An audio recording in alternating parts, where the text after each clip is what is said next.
بسم الله الرحمن الرحيم اللهم صل على سيدنا محمد الفاتح لما أغلق والخاتم لما سبق ناصر الحق بالحق والهادي إلى صراطك المستقيم وعلى آله حق قدره ومقداره العظيم.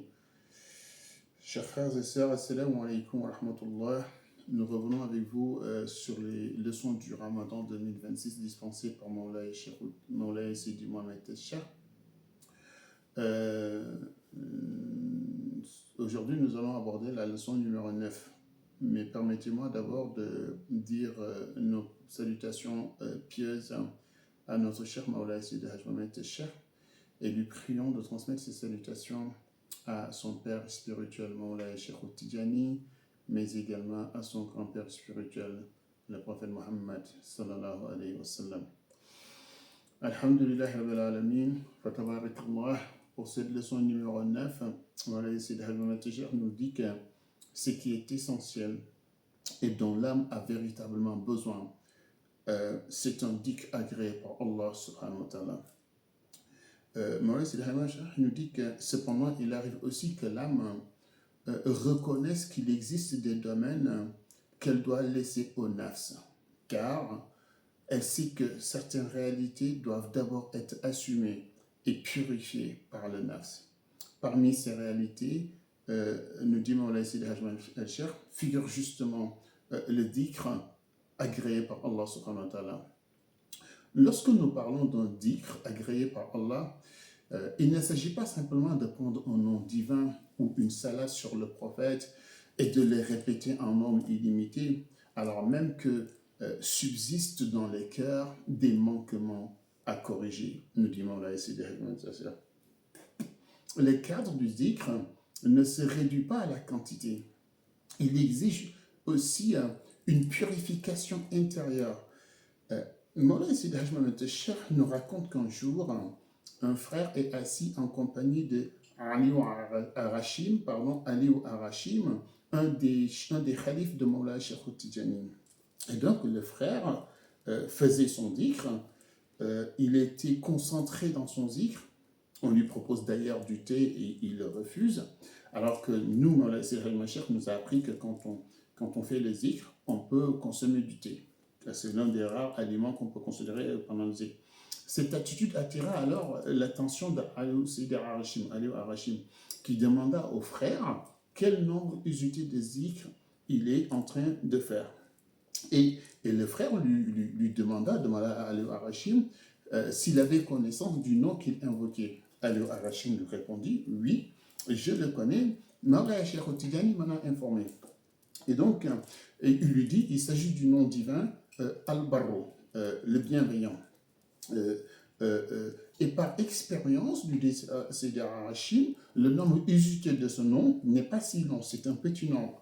Le frère répondit qu'il n'était pas parti sur un nombre particulier, mais plutôt il s'appuie sur le verset coranique qui dit « Wazkurullaha kasiran la'allakum tuflihun », c'est-à-dire invoquer abondamment Allah afin que vous réussissiez. Et c'est pourquoi, disait-il, le frère, il ne s'était pas fixé un nombre précis. Sidi Arashim lui dit, attention, si Allah subhanahu wa ta'ala dit « Wazkurullaha kasiran la'allakum tuflihun », il lui dit que cela repose sur un principe. Le frère lui demanda, mais quel principe? Et Sidi Arashim répond, invoquer Allah selon le principe établi du dhikr, c'est-à-dire un zikr encadré, mais un zikr également constant. Voilà ce qui nourrit réellement l'âme, lui dit-il. Il ne s'agit pas de se lancer aveuglément dans un zikr qui pourrait te nuire au final, car la formule qui t'est donnée par un cheikh avec un nombre usité est comme une couture sur mesure.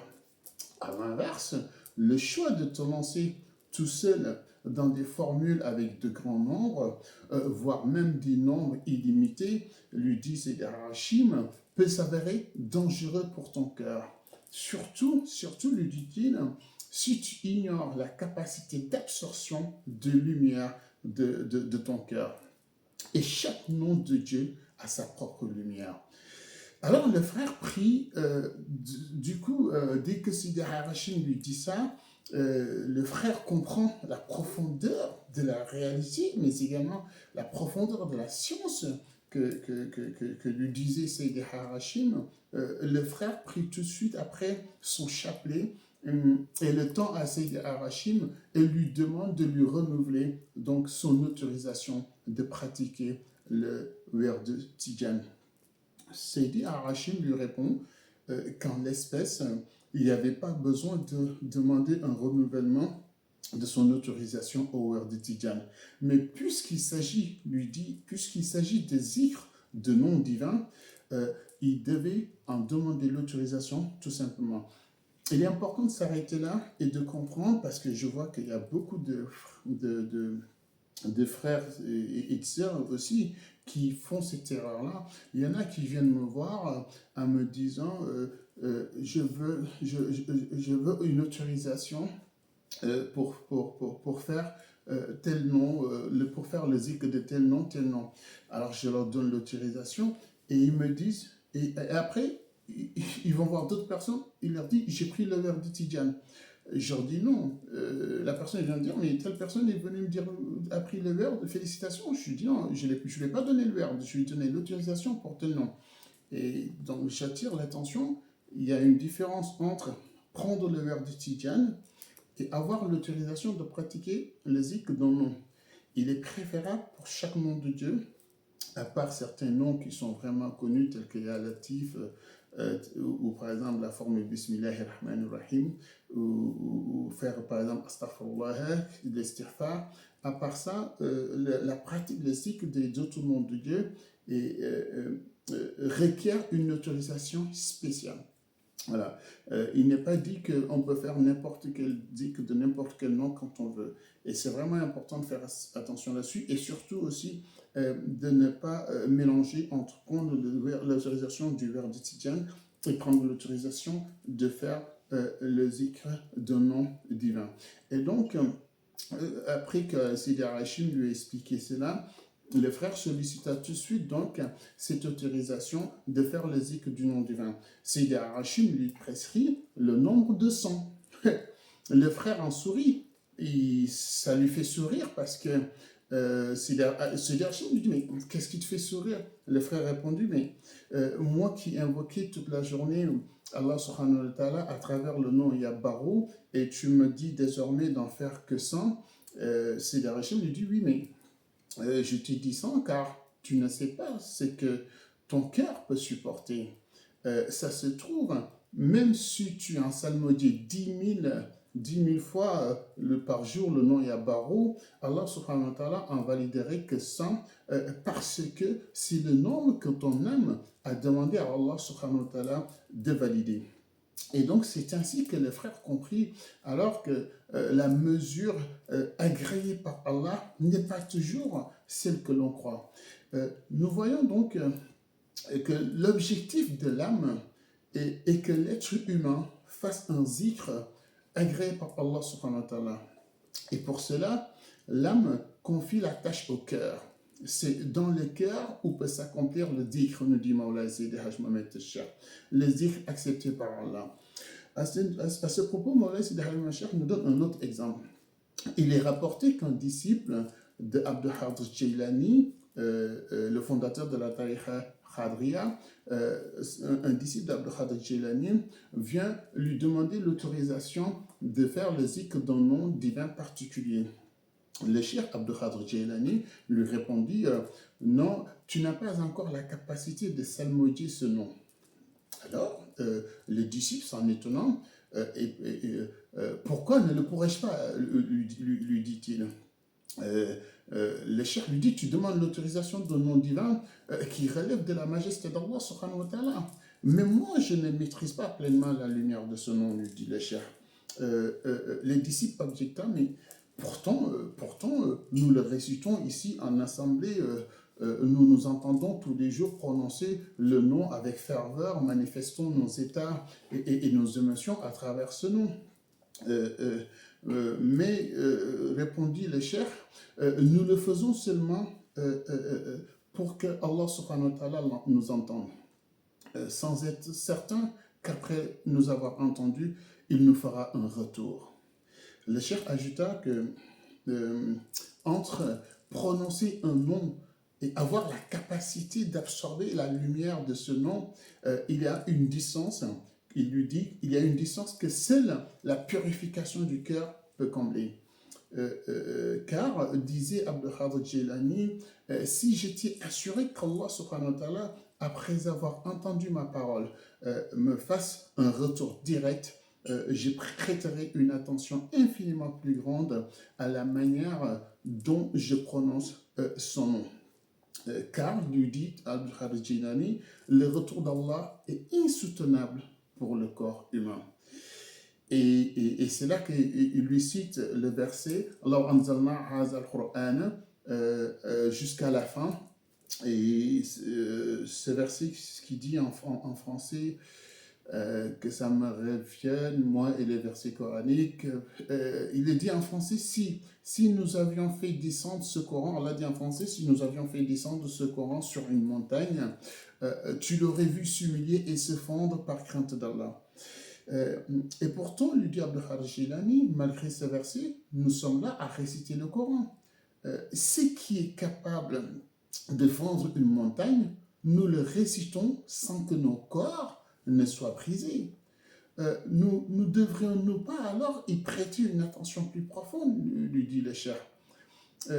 Lorsque le cheikh voit tout de suite, il vit l'inquiétude gagner son disciple, il l'apaisa de suite en lui disant « Attention, ce qui nous protège de manière que le Coran, la lumière du Coran ne nous blesse pas, de manière que la lumière du Coran ne nous fasse aucun mal, ce qui nous protège, c'est la lumière du prophète Mohammed sallallahu alayhi wa sallam. » Il lui expliqua que toute la lumière contenue dans le Coran et dans les noms divins, le prophète l'a reçue, supporté et rendu digeste pour sa communauté lors de la nuit où le Coran fut descendu sur le prophète.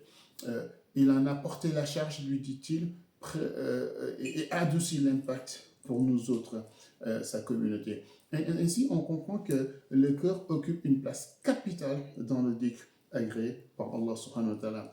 Lorsqu'une personne pratique le zikr sans en apercevoir les fruits et vient consulter les sages, nous dit Mawlana Sidi Ahmed Cheikh, ceux-ci lui disent ne t'interroge plutôt pas sur ton âme, mais examine plutôt ton cœur. Car le cœur peut atteindre un degré d'altération tel qu'il n'enregistre plus le dhikr, nous dit Mawlana Sidi Ahmed Cheikh.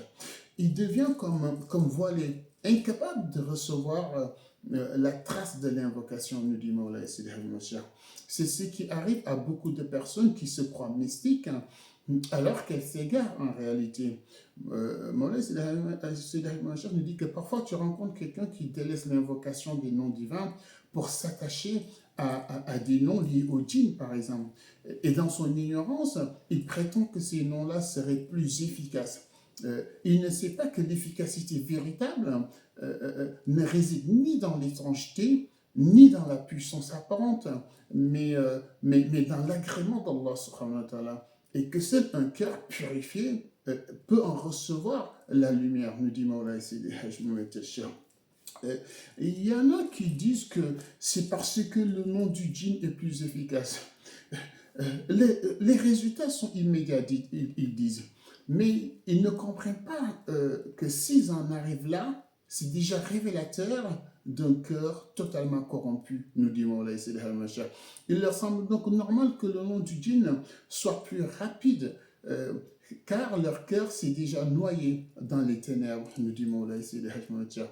Lorsque le cœur est corrompu et qu'il ne parvient plus à se tourner vers Allah, Iblis introduit alors le nom d'un djinn dans l'âme de la personne.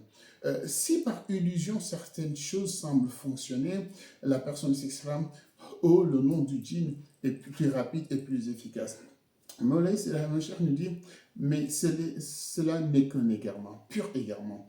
Prononcer le nom d'un djinn dans un acte de dhikr revient à invoquer le nom d'une simple créature semblable à toi qui l'invoque.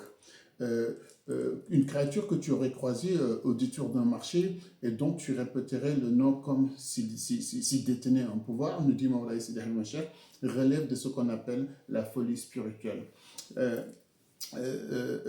Car la personne qui invoque le nom d'un djinn n'a qu'une seule mission, que ce soit cette personne et autant cette personne qui l'invoque, autant que les djinns, tous les deux ont une seule mission, c'est adorer Allah subhanahu wa ta'ala, nous dit Mawlaï Sidi Hajj Cheikh. Donc ça n'a véritablement pas de sens pour un être humain d'invoquer le nom d'un djinn. Allah subhanahu wa ta'ala nous dit وَمَا خَلَقْتُ الْجِنَّ وَمَا خَلَقْتُ الْجِنَّ وَالْإِنسَ إِلَّا لِيَعْبُدُونِي. Je n'ai créé les djinns et les hommes que pour qu'ils m'adorent. On voit donc que ce qui incombe à l'être humain incombe également aux djinns. Bon sang, pourquoi salmodier le nom d'un djinn? Alors, tous les deux sont assujettis à la même responsabilité spirituelle, nous dit Mawlaï Sidi Hajj Cheikh, au même devoir d'adoration. Ainsi, lorsque l'être humain atteint un degré de perdition tel qu'il affirme que le nom du djinn serait plus opérant ou plus efficace, cela relève simplement de l'altération totale de son cœur, nous dit Mawlaï Sidi Hajj Cheikh. Un corps corrompu perd la mesure des réalités spirituelles. C'est dans ce sens d'ailleurs qu'un grand sage, nous cite Mawlaï Sidi Hajj Cheikh, appelé Khadim Madjahate Kala, enseigné, nous dit Mawlaï Sidi Hajj Cheikh, que si quelqu'un te dit que ta vie fonctionne parfaitement, demande-lui alors si ton barzak fonctionne aussi parfaitement. S'il te répond qu'il n'en est pas certain, alors méfie-toi. Fais attention parce que ton apparence semble être plus envieux que ton âme, que ce que vit ton âme, que la lumière de ton âme, nous dit Mawlaï Sidi Hajj Cheikh. Car la réussite apparente d'ici-bas ne garantit en rien la réussite dans l'au-delà. Les sages insistent en disant que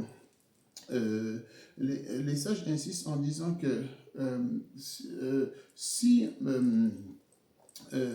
une chose, s'il y a quelque chose d'essentiel, c'est de porter une attention particulière au cœur. Car c'est au cœur que l'âme accorde la priorité. Et c'est à travers la pureté du cœur que le zikr est validé. C'est dans cette démarche de purification du cœur que Mawlaï Cheikh Tidjani disait qu'il interdisait plutôt de donner le verre de Tidjani aux personnes qui ne se lèvent pas à Fajr, mais également aux personnes qui fument et aux personnes aussi qui s'adonnent à la médisance. Mawlaï Cheikh Tidjani expliquait la sagesse de ces interdictions en disant que pour la première, il enseignait que celui qui refuse volontairement de se lever pour la prière de Fajr n'a en réalité pas conscience de son besoin du pardon d'Allah subhanahu wa ta'ala. Car à ce moment béni de l'aube, Allah appelle ses serviteurs à lui. Celui qui dort par négligence volontaire se prive lui-même de ses privilèges immenses. Il est toutefois précisé que la personne malade ou empêchée par décret d'Allah est nullement concernée. Elle est exemptée. Concernant la deuxième contrainte, nous disait Mawlaï Cheikh Tidjani, Mawlaï Cheikh Tidjani enseignait que celui qui ne parvient pas à établir une communion avec les anges ne peut pleinement pas bénéficier de sa voix, c'est-à-dire le werd de Tidjani. Car ce werd est comme un aimant pour les anges, nous dit Mawlaï Cheikh Tidjani, notamment lors des séances de Wazifa et de Hadaratul Juma. Et il dit l'odeur de la cigarette est insupportable pour les anges et on ne peut donc bénéficier de la lumière si l'on repousse la présence angélique, nous dit Mawlaï Cheikh Tidjani. Quant à la troisième contrainte, il dit c'est la médisance. Il a affirmé que celui qui dénigre les autres se met dans une situation d'extrême gravité. Une telle personne ne peut être sauvée tant qu'elle persiste là-dessus. En réalité, toute bonne action sera comptabilisée au profit des personnes qu'elle a dénigrées. Et cette réalité, nous la retrouvons également dans le Coran. Quand Allah subhanahu wa ta'ala dit فَطَالَ اللَّهُ الْمَالِكُ الْحَقِّ, ou également quand Allah subhanahu wa ta'ala nous dit أليس الله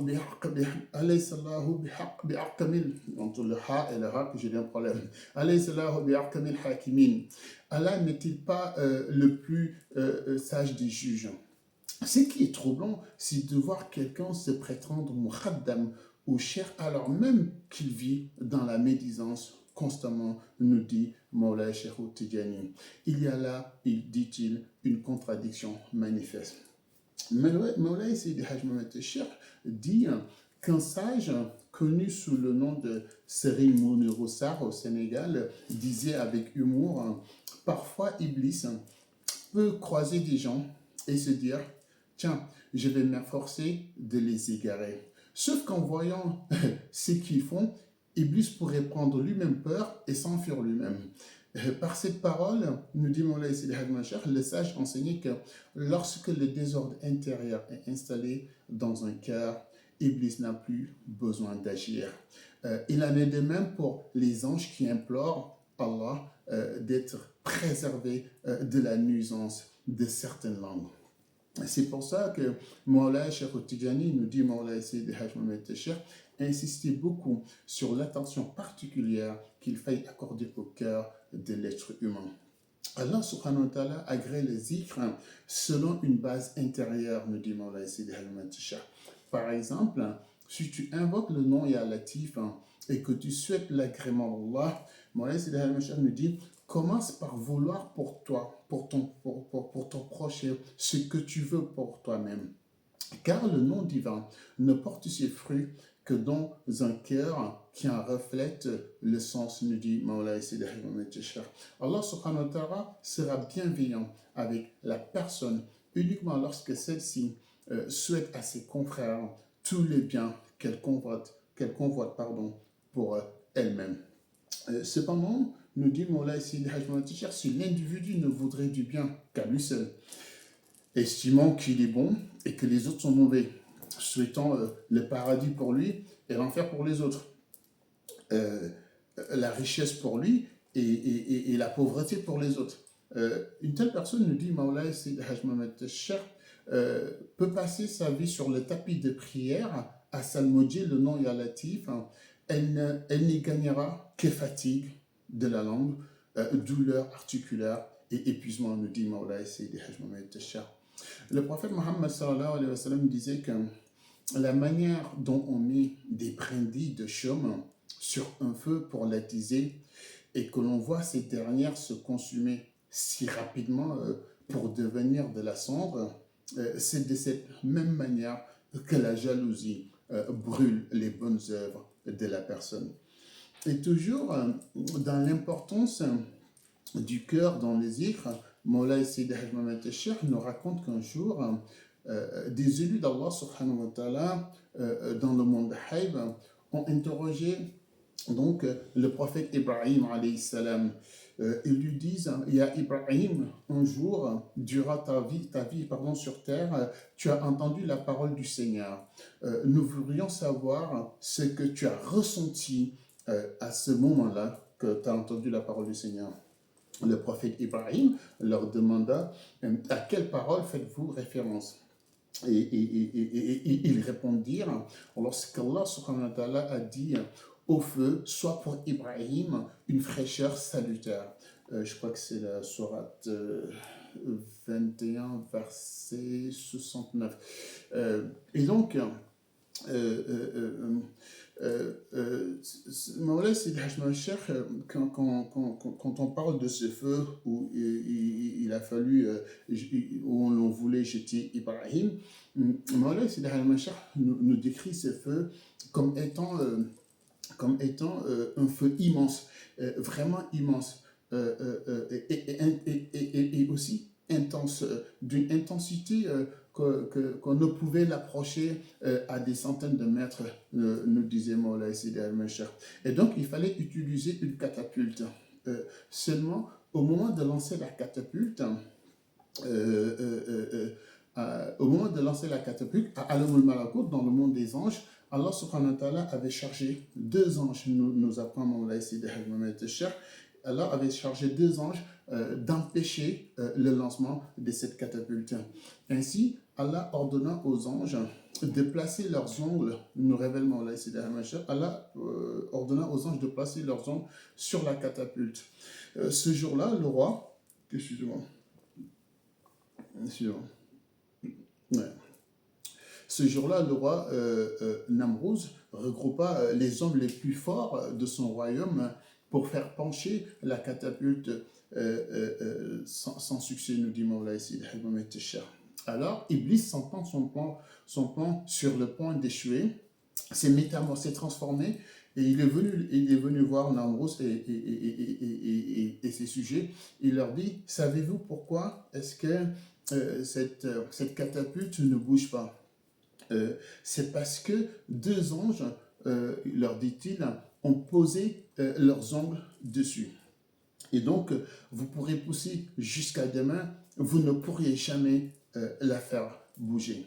Et donc, les gens lui disent, mais c'est quoi la solution alors? Et Iblis, qui s'était transformé en être humain, leur dit, avez-vous des jeunes filles dans la cité? Et ils répondent, oui, on en a un nombre pléthorique. Iblis dit, faites-moi venir ces filles. Alors, les filles, lorsqu'elles sont arrivées, Iblis leur dit, Iblis leur demande de dévoiler leur tête, de défriser leurs cheveux et d'enlever leurs habits. Dès l'instant qu'elles l'ont fait, les anges s'envolèrent. C'est pour cela que les sages disent que les anges n'aiment pas voir les femmes avec les têtes non couvertes. De même que les femmes qui s'habillent moulant de manière à laisser paraître leur contour. À ce propos, nous dit Moulay Sidi al-Machar, Sayyidatuna Khadija, lorsqu'elle a vu le prophète, lorsque le prophète Mohammed l'a informé qu'il ne savait pas si ce qu'il voyait était un djinn ou un ange ou peut-être autre chose, Sayyidina Khadija lui répond, dis-moi la prochaine fois que tu verras. Alors un jour, alors que le prophète était couché, il était plutôt un peu grippé ce jour-là, il chuchota à l'oreille à Sayyidatuna Khadija et lui dit, il est là-bas, celui que je vois. Et donc Sayyidatuna Khadija ôta son voile de suite de sa tête et le prophète lui dit, ah, il est reparti. Sayyidatuna Khadija lui dit, donc c'est un ange que tu as vu, ce n'est pas un djinn. Si c'était un djinn, il se serait rapproché, car les djinns, ils aiment la chevelure des femmes. Et donc, pour revenir sur le prophète Ibrahim et les élus de Dieu, ces dernières l'interrogèrent donc sur ce qu'il a ressenti ce jour-là. Le prophète Ibrahim leur répond, ce que j'avais ressenti ce jour-là est que même si le feu allait me consumer, il ne pouvait pas brûler mon cœur. Ibrahim en avait la certitude. Ibrahim alayhi salam, il en avait la certitude. Il leur dit, je savais que même si Dieu comptait me brûler dans ce feu, il n'allait pas brûler mon cœur. Alors, on lui demande pourquoi. Il répond, car mon cœur est pur. Et Allah subhanahu wa ta'ala ne brûle jamais une personne au cœur pur. Donc, je savais que malgré toutes les manigances qu'ils pouvaient opérer avec leur feu, même si le feu consumait mon corps, il allait épargner mon cœur. Moulay Sidi al-Machar nous dit qu'on peut voir des hommes respectables, très respectables, des guides religieux, des fois des hommes riches ou très riches, influents. On dit que c'est des grands hommes. Moulay Sidi al-Machar nous dit alors qu'en réalité, ils ont le cœur impur. Il dit que c'est la maladie la plus répandue de nos jours. et surtout au sein des guides religieux, et des imams, disons, plus généralement, on va dire, au sein de ceux qui sont censés enseigner la religion. Moulay Sidi Ahmed Cheikh nous dit qu'on voit de nos jours des imams se contredire, s'invectiver sur les réseaux sociaux, les uns attaquant pardon, les autres, attaquant les idéologies des autres, etc. Il dit chacun d'eux prétend détenir l'exclusivité de la science. Alors que ce qu'ils ne savent pas, nous dit Moulay Sidi Ahmed Cheikh, est que les réalités des dimensions mystiques et de l'univers ne sont pas les mêmes partout, nous dit Moulay Sidi Ahmed Cheikh. Chacun dispose d'une philosophie particulière qu'Allah subhanahu wa ta'ala lui a accordée. Et que la philosophie d'une personne peut ne pas être celle d'une autre personne. La science, de même, nous dit Moulay Sidi Ahmed Cheikh, Allah a donné à chacun une philosophie différente et une science aussi différente. Moulay Sidi Ahmed Cheikh nous dit que, j'essaie de faire vite parce qu'il est tard, Moulay Sidi Ahmed Cheikh nous dit que tu pourrais passer 70 ans dans une université islamique, par exemple, à étudier une science, alors que pendant ce temps, Allah subhanahu wa ta'ala a inséré toute cette science-là, voire même plus, dans le cœur de quelqu'un d'autre, et ceci en une nuit. Alors que toi, tu as passé 70 ans à apprendre. Cela fait partie des faveurs d'Allah qu'il accorde, qu'il octroie à qui il veut, nous dit Moulay Sidi Ahmed Cheikh. Ce qui est important donc, c'est d'avoir une âme pure. Celui qui a une âme pure peut avoir la conviction, quand elle prie, qu'Allah a accepté sa prière, nous dit Moulay Sidi Ahmed Cheikh. À ce propos, il nous raconte qu'il y a un vieux monsieur à qui je perds le fil. C'était un vieux monsieur, oui, c'est un vieux monsieur qui disait que, en fait, on avait rappelé à ce vieux monsieur qu'il faut prier et souhaiter et espérer, pardon, qu'Allah subhanahu wa ta'ala accepte sa prière. Mais le vieux monsieur ne l'entendait pas ainsi. Lui, il dit que quand il prie, il est sûr qu'Allah subhanahu wa ta'ala a accepté sa prière. Ben, on lui dit, mais pourquoi? Il dit,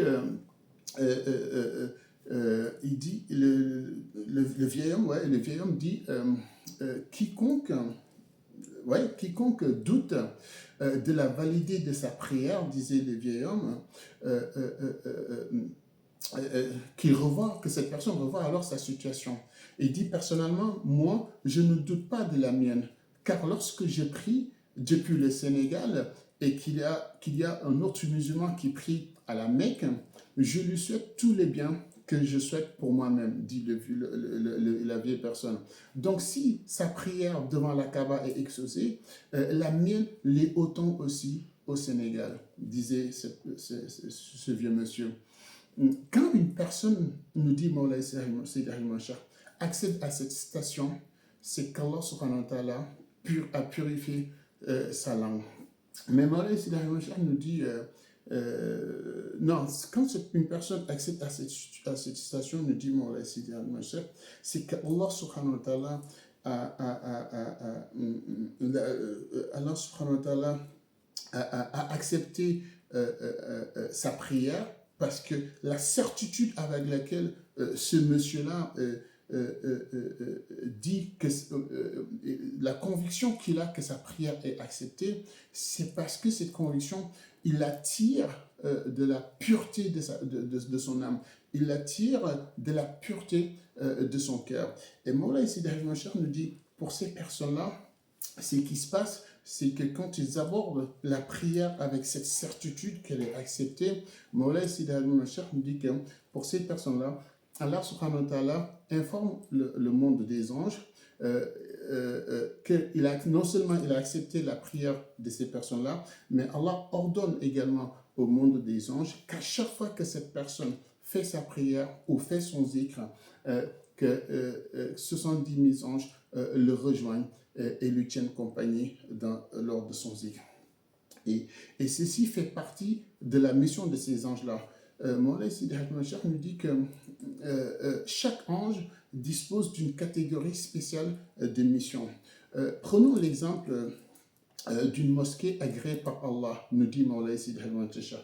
Si l'imam qui dirige une prière dans cette mosquée, que cela soit une prière récitée à voix haute ou à voix basse, Mawlana Sidi Ahmad Tijani nous dit qu'à chaque fois qu'il débute la prière en récitant Bismillahir Rahmanir Rahim, c'est-à-dire la Fatiha, jusqu'à Waladalin, il y a 70 000 anges qui quittent le monde des anges et qui viennent se tenir à l'intérieur, nous dit Mawlana Sidi Ahmad Tijani, de la mosquée pour écouter uniquement la Fatiha.